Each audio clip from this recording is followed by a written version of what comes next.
resurrection always gives us hope. You know, I love the readings from Tobit because that's where we find the story of the Archangel Raphael, and that was the parish where I was a pastor, and so I really love to read that book over and over, and try to encourage the people to read it. Tobit, of course, this story today is really a great story for us, I think, because Tobit, you know, he was always doing great things for people.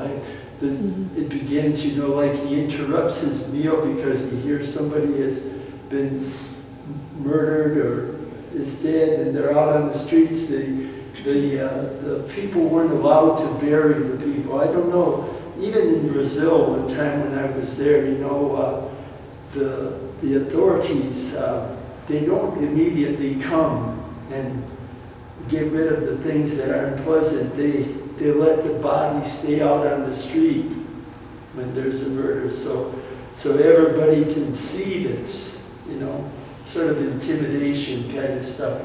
And probably was true at the time of Tobit too, and the times that the Jews lived in.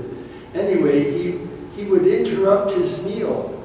You know, there's a story just before this. He interrupts his meal and he goes and he buries the person. You know, picks them up and buries them, and of course that is punishable crime in that time. So you know, you had to be careful about it.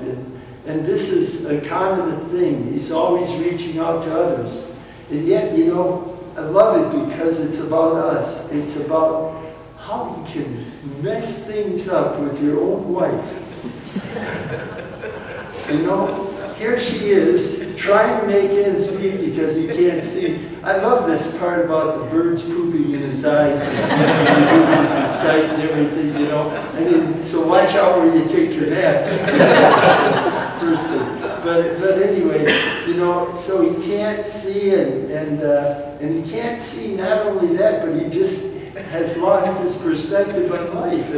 And so here's his wife. She's trying to make ends meet, making cloth, selling it, and she must have been doing good work because they thought, we'll give this lady, she's done such a nice job, give her a goat, you know, let her have some food, milk, whatever. And then he comes home and hears this, and immediately he jumps to the conclusion, stolen gold, you gotta get it back, you know. And she says, you know, your true self comes out, you know. Here you are, doing all these great things for everybody else, and then you accuse me of taking stolen goods, really, you know. I mean, it's such a great story because it happens all the time. I mean, not only in your life, but in my life, you know, to jump to conclusions. And that's what I think the gospel is saying too. You know, when they come to who should we pay this tax or not? Jesus does not immediately just give you the answer. He doesn't make the judgment. You know, he just presents the facts.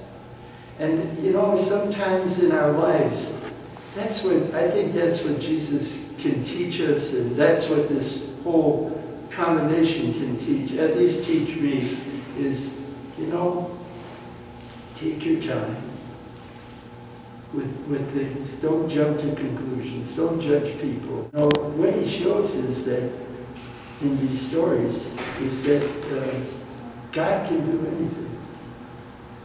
And there's always hope, and there's always the resurrection. There's always change that's possible. And we pray for that we'll, you know, maybe take these kind of stories to heart, because they do have something to say to us. We can laugh at them, we can enjoy them, because in reality they're us. They're us.